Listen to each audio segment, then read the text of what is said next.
Hai, saya Tuan Harlow. Ayo, kita bahas.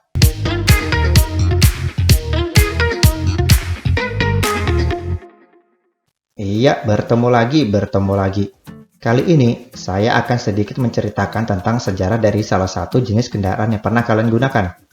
Atau mungkin kendaraan ini sering Anda gunakan. Atau mungkin kendaraan ini Anda miliki. Ya, terserah kalian lah mau gimana. Nah, jenis kendaraan yang saya maksud ini adalah mobil. Jadi, mobil yang biasa kita nikmatin ini ternyata mempunyai sejarah yang rumit. Yuk, kita bahas.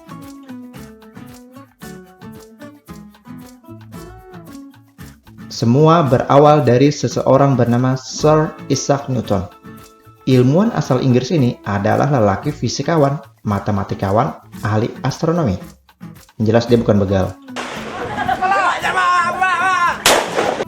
Pada tahun 1687, dia menciptakan karya yang sangat berpengaruh terhadap penemuan mobil, yaitu hukum gerak Newton. Ya, hukum gerak Newton. Kalian tahu nggak? Ya, namanya susah untuk saya ungkapkan. Siapa sih yang nggak tahu dengan hukum ini? Kalau kalian lupa, saya ingatin lagi. Hukum gerak Newton adalah 3 hukum fisika yang menjadi dasar mekanika klasik. Hukum ini menggambarkan hubungan antara gaya yang bekerja pada suatu benda dan gerak yang disebabkannya. Nah, kenapa hukum Newton ini sangat berpengaruh? Karena para insinyur mekanik sangat membutuhkan ilmu hukum ini dalam melakukan inovasi bergeraknya suatu benda. Oke, kita lanjut ke depan. Setelah bertahun-tahun, bahkan berpuluh-puluh tahun, tepatnya tahun 1769, akhirnya kendaraan pertama dalam sejarah dunia turun ke jalan. Yap, kendaraan ini hanya mempunyai 3 roda. Dan itu adalah kendaraan bertenaga uap yang digunakan untuk keperluan militer saat itu. Kendaraan ini diciptakan oleh Nicolas Joseph, seorang insinyur kelahiran Prancis. Pada tahun 1765, Om Nicolas ini mulai bereksperimen pada kendaraan bermesin uap untuk Angkatan Darat Prancis. Awalnya, dia memang dilatih sebagai insinyur militer. Kendaraan ini hanya memiliki kecepatan hingga 4 km per jam, mungkin karena beratnya mesin untuk tenaga uap. Akan tetapi, di saat mobil ini sudah mulai ramai digunakan, akhirnya mobil ini dilarang turun ke jalan oleh Kerajaan Britania Raya sejak tahun 1840. Alasannya tidak lain dan tidak bukan, karena kendaraan ini merusak sebagian jalan di Britania Raya. Kalau kalian ingin merasakan sedikit sensasi kendaraan roda 3-nya Nicholas, kalian bisa coba ini. Hap, jangan lama-lama, nanti kena sikat aku ini. Nah, setelah melihat keberhasilan Nicholas, akhirnya banyak insinyur lain yang melakukan persaingan akan hal itu. Salah satunya Robert Anderson. Insinyur asal Skotlandia ini menciptakan kereta listrik pada tahun 1832 sampai 1839. Mobil listrik ini mampu melaju 6 km per jam. Ya, perkembangan yang sangat baik, bertambah 2 km per jam dari kendaraan bermesin uap. Lumayan lah. Oke, setelah sekian puluhan tahun menikmati kendaraan yang saya ceritakan tadi, akhirnya pada tahun 1886 ada 2 lelaki hebat yang menginovasikan kendaraan-kendaraan tadi. Mereka insinyur asal Jerman. Kalian tahu? Ya, tidak tahu itu. Insinyur asal Jerman yang saya maksud adalah Gottlieb Daimler dan Carl Friedrich Benz. Agak susah nyebut namanya, Mas. Ya, sudah berapa kali tag, Mas? Maaf, Mas. Lanjutlah. Gottlieb Daimler membuat kendaraan roda 4, tapi seperti motor. Ya, kalian bisa lihat kan? Kalian bisa lihat. Seperti motor. Terus itu 2 rodanya di bawah step. Itu gimana tikungannya itu? Tikungannya gimana itu? Ya, lanjut. Sedangkan Friedrich Benz membuat kendaraan roda 3, tapi menggunakan bahan bakar bensin. Ya, lumayan. Good. Dan pada tahun 1891, mereka berdua melakukan kerjasama dalam membuat kendaraan yang lebih inovasi dan membuat hak paten daripada penemuan tersebut.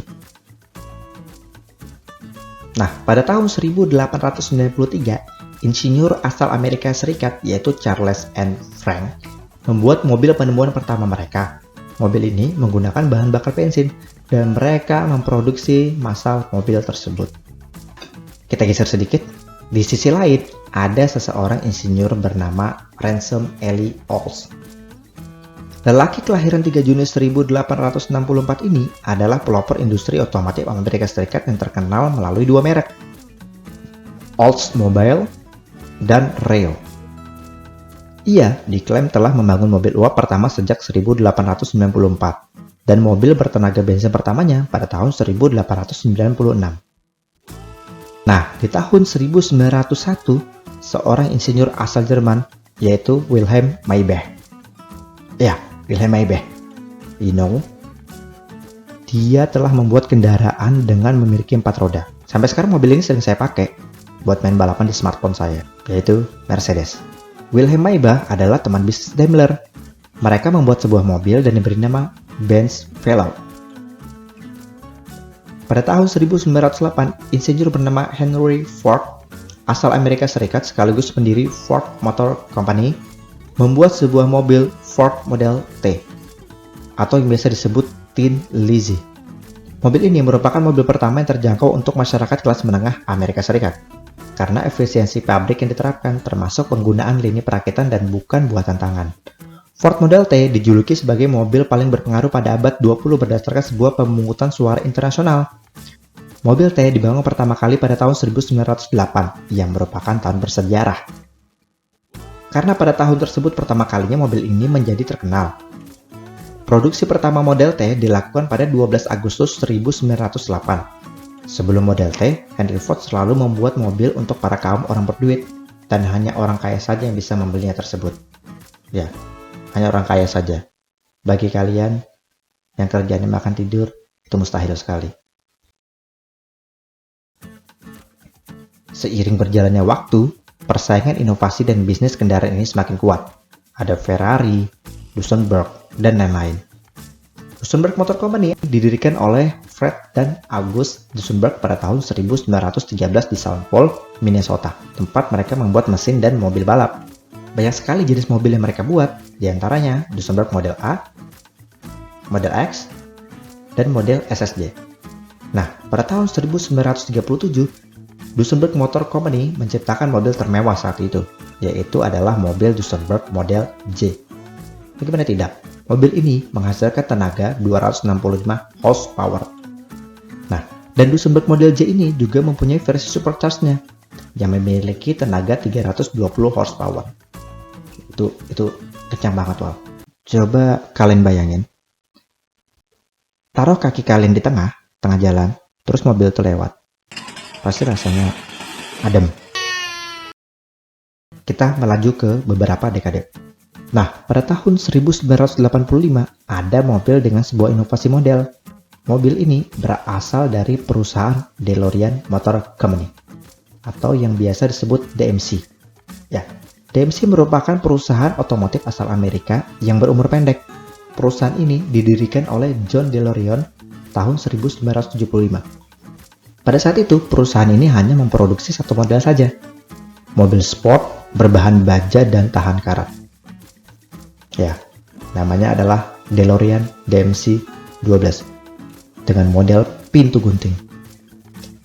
Enak banget nih mobil. Akan tetapi perusahaan ini kemudian bangkrut pada tahun 1982. Tapi sayang, beribu sayang, pada tahun 1990-an terjadi krisis ekonomi secara global. Bergengsi yang saya sebutkan tadi jadi kurang laku. Mobil yang saya ceritakan sebelumnya tadi itu adalah mobil yang sangat berkarakter, sangat punya kecepatan yang sangat amazing. Mobil Eropa, American Lux. Ya, hampir senyap di tahun 1990-an ini. Akhirnya, krisis ekonomi memaksa pasar untuk menciptakan mobil yang lebih terjangkau dengan spesifikasi ala kadarnya saat itu. Pada tahun 2000-an hingga sekarang, brand-brand asal Jepang ingin menguasai pasar global dengan karakternya yang berlekuk-lekuk tapi tajam. Dan ini memaksa brand-brand asal non-Jepang, yaitu dari Eropa, untuk mengikutinya. Karena terbukti, brand asal Jepang berhasil menarik minat pasar global.